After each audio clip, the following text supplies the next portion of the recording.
Are you serious? Are you serious? I'm so serious. I'm still drinking coffee. This is like cup number 5. And I haven't done that in a while. I usually drink 1-2 cups, but I slowed way down, but not today. Not when Putin's threatening NATO with nukes. Are you serious? Let me, matter of fact, just slow down a minute. First of all, did I tell you about www.healthwithpaul.com? As we age, our body's collagen production declines. It leads us to these visible signs of aging like wrinkles and sagging skin and crow's feet and smile lines and frown lines and everything else lines. With these effects start about age 40.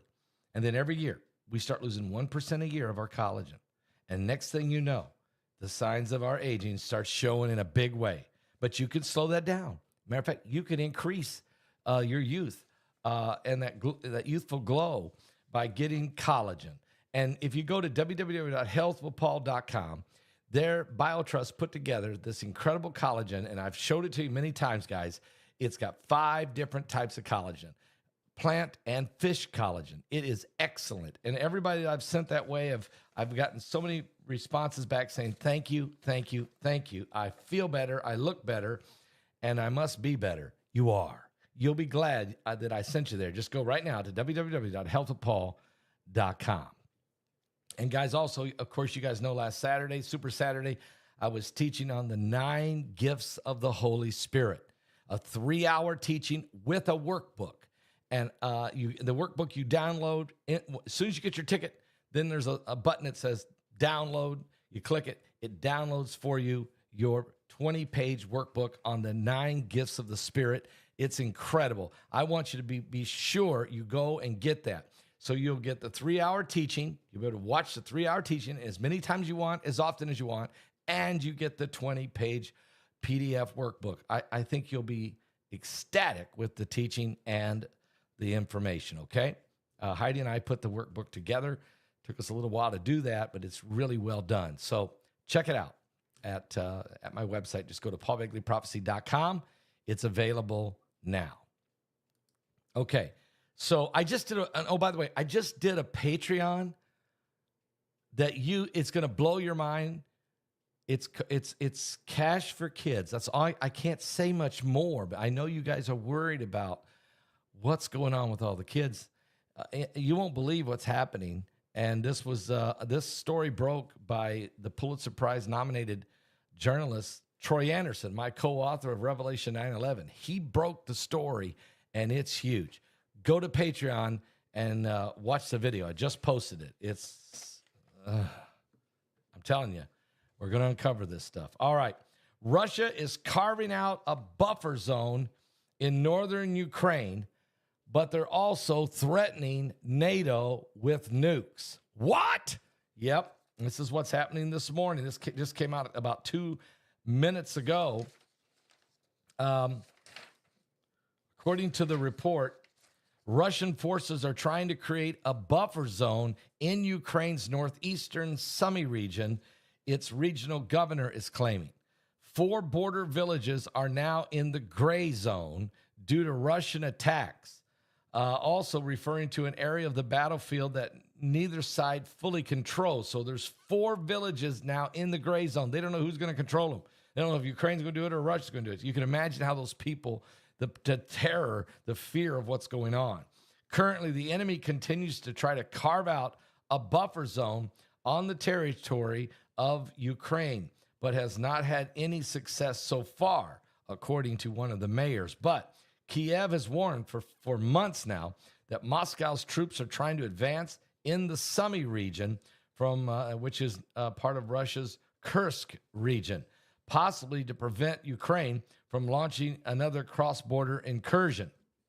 Now, analysts are saying this is about a 52 square kilometer location of the Sumy region, and it is certainly in the gray zone. There are Ukrainian troops in there and Russian troops in there. The warning comes as Vladimir Zelensky suggested today that Russia was preparing something malign, he said, in Belarus this summer. This summer, Russia is preparing something there under cover of military exercises. The Ukrainian leader told a summit in Warsaw, Poland. He warned that in February, the Russians were preparing to send 100,000 troops to Belarus, possibly for an offensive against a NATO country. Okay? Now, Russia could strike NATO members with nuclear weapons, according to a senior security official. Dmitry Medvedev, Russia's former prime minister and current deputy of its Security Council, said that NATO's newest members includes Sweden and Finland could be struck with revenge strikes using nuclear weapons on them in the event of a conflict. So if you got Dmitry Medvedev, the former prime minister, who was the prime minister those 4 years that Putin had to take 4 years off before he could be elected again, he's saying we'll use nukes on Sweden and Finland if there's any kind of conflict that breaks out with us and NATO. But why say that? NATO has no intention of attacking, but France has said they'll send troops, and UK has said they'll send troops to go fight Russia. And now that we know North Korea is sending troops, they've already sent 15,000, and Kim Jong-un is committed to 15,000 more. I don't see where there's a peace deal going to be signed. Not when 30,000 foreign troops from North Korea are going to be fighting alongside Russia. Why in the world would you send all those guys in if you're negotiating a peace deal? You're going to end this thing. And now Russia's talking nukes. And now they are part of he said Finland and Sweden joined NATO. So now they're part of a bloc hostile to us, which means they automatically become a target. They were non-aligned status for a while. That gave them an international perks. It gave them some geopolitical position. But now that they've joined NATO, they are now part of a hostile bloc. And that means they automatically become a target for our armed forces, including potential retaliatory strikes and even nuclear components or preventative measures within the framework of a military doctrine. So he's threatening Finland and Sweden with nukes if NATO does something. It doesn't even have to be coming from them. It could be coming from Poland or coming from Germany or coming from France. So Medvedev has styled himself as one of Russia's most outspoken anti-hawks, repeatedly warning that Russia could respond to Western-backed strikes in Ukraine with nuclear weapons. What? Nukes? Yes, his comments came after Vladimir Putin announced a surprise 3-day ceasefire that he's going to do from May 8th to May 10th when Russia celebrates the end of World War II.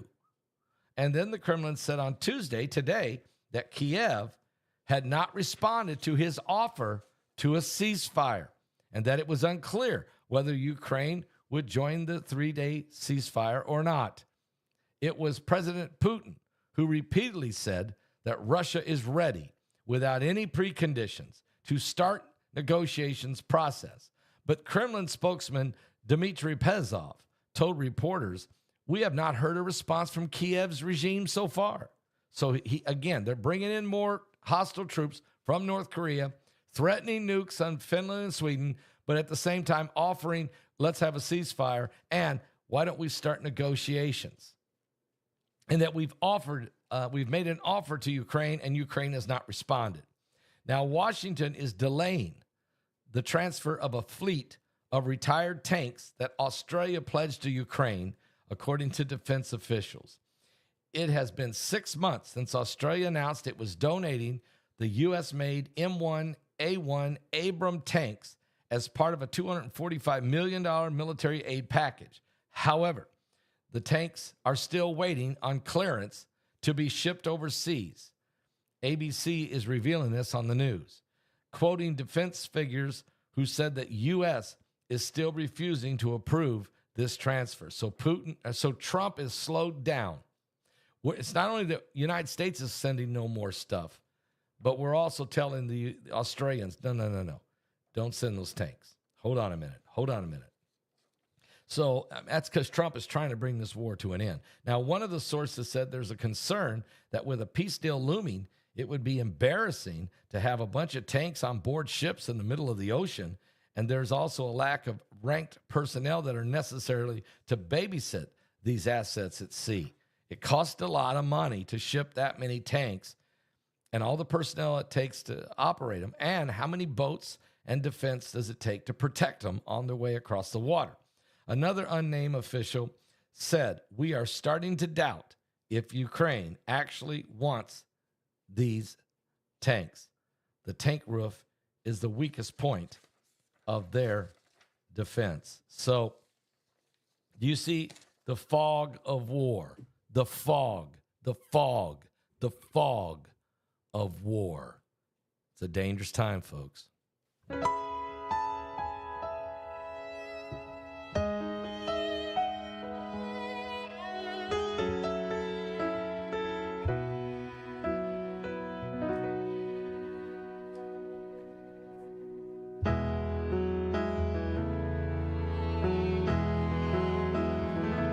I see geese flying high above the water, a child fishing with his father in the rain. I can smell blackberry brandy and chocolate-covered candy. I see a soldier crying on a train, falling asleep, reading Hemingway. All right, I'm going to tell you about these mega Quake just hit. Under the Tiffany lamp glows all night long, as I dream with weary wonder, leaving Earth before the dawn. Big quakes in Alaska. Streets of Paris, I was lost and so afraid, falling asleep, reading Hemingway. Right there at the base of Mount Spur, a huge quake. Also, New Zealand hit with a 6.2 earthquake. And just below that, on the same fault line, I can taste the a 6.8 quake just hit below New Zealand. I'll tell you in just a minute. Cafe. I can hear old Teddy laughing, Fitzgerald's toes a-tapping to the roaring sounds of yesterday, falling asleep, reading Hemingway. And the light under the Tiffany lamp glows all night long, as I dream with weary wonder, leaving Earth before the dawn. I walk the lonely streets of Paris, I was lost and so afraid, falling asleep, reading Hemingway.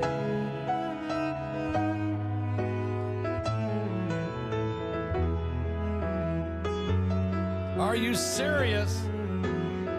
I've got breaking news on these earthquakes. And the light under the Tiffany lamp glows all night long, as I dream with weary wonder, leaving Earth before the dawn. I walk the lonely streets of Paris, I was lost and so afraid, falling asleep, reading Hemingway.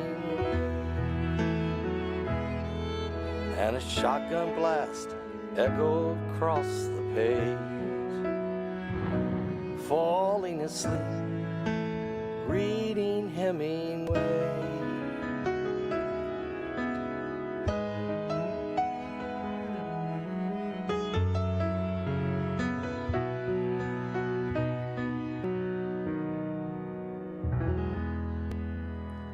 All right. Thank you so much for throwing that about earthquake in New Zealand. And as I was checking it, I see that a big situation is developing here. We had a 5.0 earthquake hit right at Mount Spur.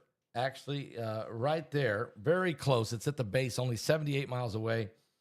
Anchorage is only 78 miles away, excuse me. This hit even closer in a place called Hope, Alaska. And this was a 5.0. They've just downsized it to 4.7. It was extremely shallow. and it was felt all the way into Anchorage, and it shook buildings in Anchorage, and also it caused the volcano to rumble. Now, this is not good, but what's causing these quakes? The volcano, Mount Spur. This thing's about ready to blow, okay? And I mean, we've been telling people and warning people, and I'm telling you, residents all across the region have been warned, stay alert for the aftershocks that follow. The 4.7 magnitude quake is the fifth earthquake over 4.1 or greater in the last 11 days. And that hasn't happened in 100 years. So you got to understand, Alaska, Hope, Alaska. Now, the region is absolutely in a danger situation. It's becoming a danger zone. And I mean, they haven't had four earthquakes over 5 earthquakes over 4.1 in 11 days. That hasn't happened in 100 years. This thing is dangerous. Now, while that's going on in Alaska, and we're praying for Alaska because there's a lot of towns and a lot of little villages, plus you got the entire city of Anchorage over there. But also we got to take a look at what's going on in New Zealand, because a 6.2 hit New Zealand, a very shallow. Let me just grab this because my computers are, this other monitor over here is going wacky on me, so I gotta have to deal with that after this video. It's freaking out and flipping out. Okay, whatever. All right, now here's what's going on. The shallow 6.2 earthquake that just hit off the west coast of South Island of New Zealand, just south, barely off the coast of the southern tip of New Zealand. It was strong. It was shallow. It was a 6.2, and it rocked the island of New Zealand. The agency is reporting it was only 6.2 miles deep. So a 6.2 earthquake hitting at a 6.2 miles deep. At first, they thought it was a 5.9. They actually upgraded this one to 6.2, okay? This thing rocked North New Zealand. And then, just not long after that, give me a moment. I'll pull it up. Okay. And then not long after that, a 6.8 hit into Marquis Island. Can I show that to you guys? Give me a second, Paul Begley technology, but I am getting better at showing stuff. So here we go. I'm going to try to bring that to the table right now. A moment. Give me a moment. It's a moment. You own it. Okay, hang on. And okay, there we go. So I'm gonna dance. Watch the blue dot, okay? But keep an eye on the screen here. And matter of fact, I'm even gonna put myself even smaller. Can I do that? Where'd that go? Where'd that capability go? There it is. Okay, let me put me smaller. Okay. Now, let's watch this on the screen. Let's go first to Alaska. So here's what happened. Here is the Alaska quake that hit. And Hope, Alaska, right there, 4.7. That's right there at Mount Spur. That's the fifth earthquake over 4.1 in 11 days at the base of Mount Spur. It's the volcano that's causing it.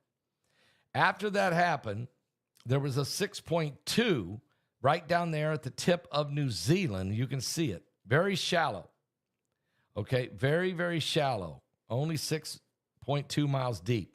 Then the Kermadec Islands, right up there, north of New Zealand, had a 5.4, and then another 5.1. Then watch this. And then Vanuatu, right there, had a 5.3. So the Ring of Fire, and especially down there in the South Pacific, actually almost the Indian Ocean kind of thing. And then here we go. Oh, and then Buffalo, Ohio. Don't even ask me why Buffalo, Ohio had a 2.8. And it was right at the top of the ground. It was only 0.6 kilometers, only a quarter of a mile deep. It was right at the surface in Ohio. But then, boom, 6.8 in the Marquis Island region. But really, it's on the same fault line as the earthquake that hit New Zealand. It's right just below it. They're south of New Zealand. Okay? And then, of course, as I told you yesterday, you got to keep an eye on what's going over there in the Dominican Republic and that whole area there. But the real nervousness now, two places. You got this 6.8. You got all these ones in the middle, 6.3, 5.3, Vanuatu, 5.1, Kermadec Islands, 5.4, Kermadec Islands, and then boom, 6.2 at the southern tip of New Zealand. But of course, the 4.7, which is the fifth earthquake over 4.1 or higher that has hit Mount Spur, the base of Mount Spur, in the last 11 days. So these things are all happening simultaneously in this end time. Jesus said this is exactly what Jesus said would happen in the last days. It's exactly what he said would happen. And that's exactly what's going on. Earthquakes in different places, diverse places, wars and rumors of wars, and of course, fearful sights and all kinds of things happen. Now, we got a webinar coming up. It's going to be May 23rd. I'll double check that. I'm pretty sure that's the date. May 23rd, and it's called Out of This World.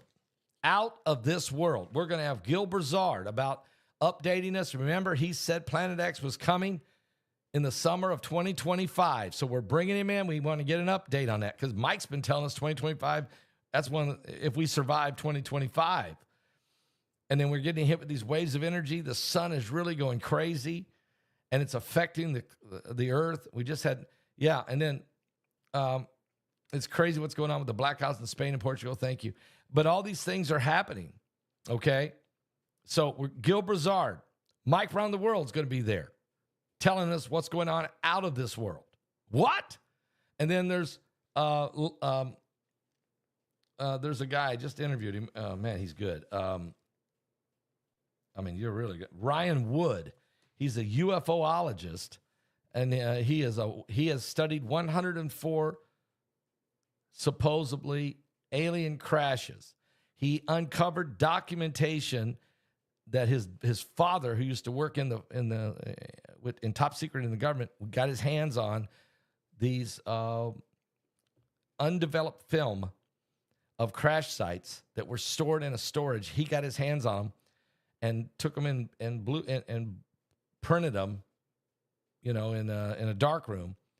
And anyway, and it was documentation of the United States government covering up UFO crash sites. So he gave it to his son. His son is this man, Ryan Wood, and he shows you the documents. I'm going to have that. He'll be on the webinar as well. From Out of This World, Ryan Wood, Gil Brazard, Mike Run the World, BP Earthwatch, who is certainly all over what the sun is doing and the heavens that are shaking and how it's affecting the earth. So BP Earthwatch will also be one of our guests. And off the top of my head right now, I'm forgetting, but there's a couple. Rabbi Kurt Snyder. Okay, he's very well known. All over, you'll find him. He's a Messianic rabbi, but man, is he good. He's going to be in this thing. And then there's some other people that and there's a guy named Earth Changes out of New Mexico. He's going to be in this. You've never heard of him. He's incredible. He's got great graphics too, explaining what's going on. So there's going to be some others. So this is going to be incredible. The webinar there's no tickets for sale or nothing ready. Nothing's ready yet. I'm just giving you a heads up. It's coming May 23rd. Okay, May 23rd, the webinar called Out of This World. And that's really what it's going to be. Guys, I'm going to let you go right now. There's so much going on. I want to get ahead of this. Keep an eye on these earthquakes and keep an eye on Putin threatening nukes. What's going on here? This is crazy. And go to my Patreon channel. I just posted a video of very disturbing information that Troy Anderson revealed, and he's the guy who uncovered the story of Cash for Kids, a disturbing report on foster care here in America. I'll be back with more on the coming apocalypse. Are you saved? Are you saved? Don't be left behind.